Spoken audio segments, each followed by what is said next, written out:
Iran ने पाकिस्तान पर air strike की है और एयर स्ट्राइक पाकिस्तान के बलोचिस्तान में आतंकी संगठन जैश अल अदल के ठिकानों पर हुई है। हालांकि ईरान ने कुछ ही देर के बाद इस जानकारी को सोशल मीडिया से हटा दिया। आपको बताएं कि जैश अल अदल का मतलब होता है न्याय की सेना और यह आतंकी संगठन बड़े पैमाने पर पाकिस्तान में सीमा पर संचालित होता आया है। आपको बता दें कि सीमा पुलिस के अपहरण करने के आरोप भी इस संगठन पर लग चुके हैं। 2012 में इसका गठन किया गया था और उसके बाद से लगातार इसकी गतिविधियां देखने को मिल रही हैं। सिद्धांत सिब्बल हमारे साथ। वेरी गुड मॉर्निंग सिद्धांत। आतंकी संगठन जैश अल अदल पर कार्रवाई की बात तो सामने आ रही है, किस तरीके की एयर स्ट्राइक ये है, क्या इनपुट्स इस वक्त? हालांकि बाद में इस इंफॉर्मेशन को डिलीट किया गया, ऐसे भी इनपुट्स आ रहे हैं। देखिए, स्ट्राइक्स एक तरह से कंफर्म हो गई है जब पाकिस्तान ने एक प्रेस रिलीज निकाल के कहा कि वो कंडेम करते हैं स्ट्राइक्स को और उनने जो ईरानियन डिप्लोमेट्स हैं उनको भी समन करा। पर इसके अलावा मैं आपको बता दूं, ये पहली बार ऐसा स्ट्राइक नहीं हुआ है पाकिस्तान के अंदर। पहले भी ईरान ने स्ट्राइक करी हुई है बलूचिस्तान में, जहां ईरान कहता हुआ आया है कि पाकिस्तान आतंकी संगठनों को शह देता आया है।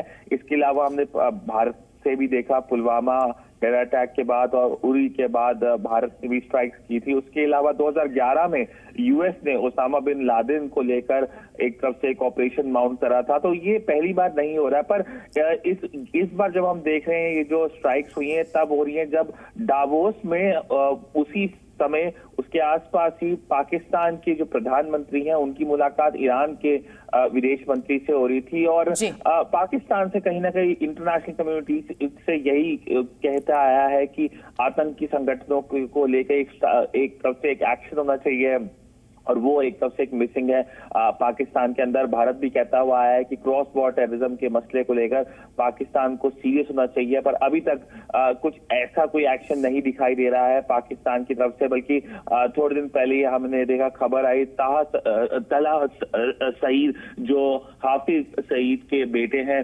वो जो पाकिस्तान के जनरल इलेक्शन जो फरवरी में होंगे उसके लिए खड़े हो रहे हैं। तो कहीं ना कहीं एक सीरियसनेस लैकिंग है इस्लामाबाद में इस पूरे आतंक के मसले को लेकर। ठीक सिद्धांत, आप हमारे साथ बने रहिएगा। इस बीच एक और बड़ी खबर अपने दर्शकों को हम बता दें कि पाकिस्तान ने ईरान की एयर स्ट्राइक की कड़े शब्दों में निंदा भी की है।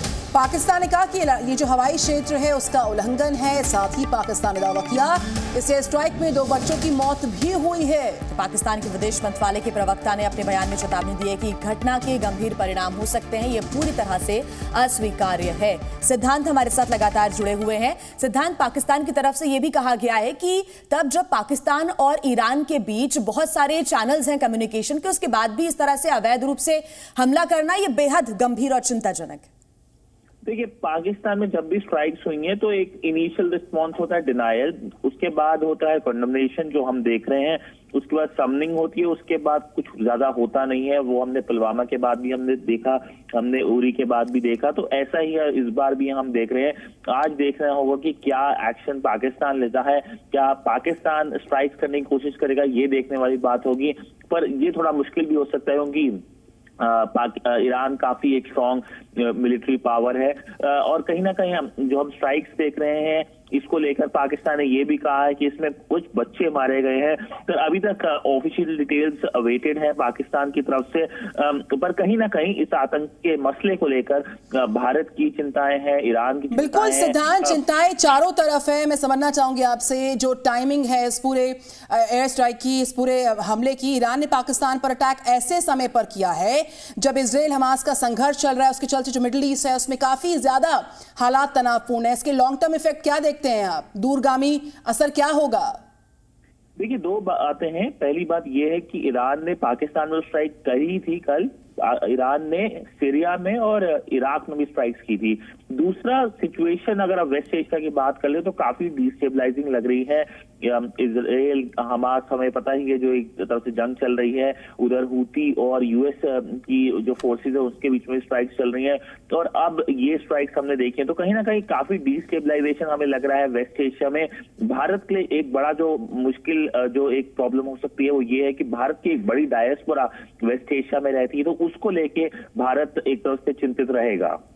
ठीक सिद्धांत, बहुत शुक्रिया आपका तमाम जानकारी के लिए। दर्शकों को हम एक मैप भी दिखा रहे हैं, वर्ल्ड मैप है ये, और नक्शे के जरिए समझाने की कोशिश कि ईरान कहां पर है और उसके बाद जो बलूचिस्तान पर एयर स्ट्राइक हुई है उसकी लोकेशन, पाकिस्तान के अंदर जाकर उसकी सीमा के अंदर घुसकर पंजगुर यानी कि बलूचिस्तान में जाकर ईरान ने एयर स्ट्राइक की है, मिसाइल दागी है। हालांकि ईरान ने जो सोशल मीडिया एक्स पर साझा की थी जानकारी उसको हटा भी दिया। पाकिस्तान के विदेश मंत्रालय की तरफ से जानकारी दी गई है कि इस एयर स्ट्राइक में 3 लोग घायल भी हुए हैं और 2 मासूम बच्चों की मौत हुई। हालांकि इसके बाद पाकिस्तान क्या कदम उठाता है इस पर नजर रहेगी।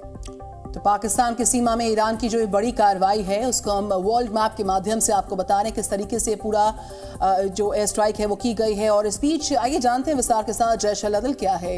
साल 2012 में इस संगठन का गठन हुआ था और साथ ही साथ ये जो आतंकी संगठन है इसको ईरान कहता है कि देखिए हमारा आतंकी संगठन ईरान पाकिस्तान सीमा के दक्षिण पूर्वी प्रांत में ये काफी सक्रिय, काफी एक्टिव रहता है। जैश अल-अदल एक सुन्नी आतंकी समूह है। ईरानी सुरक्षा बलों पर कई हमले करने का भी दावा यहां पर किया गया है।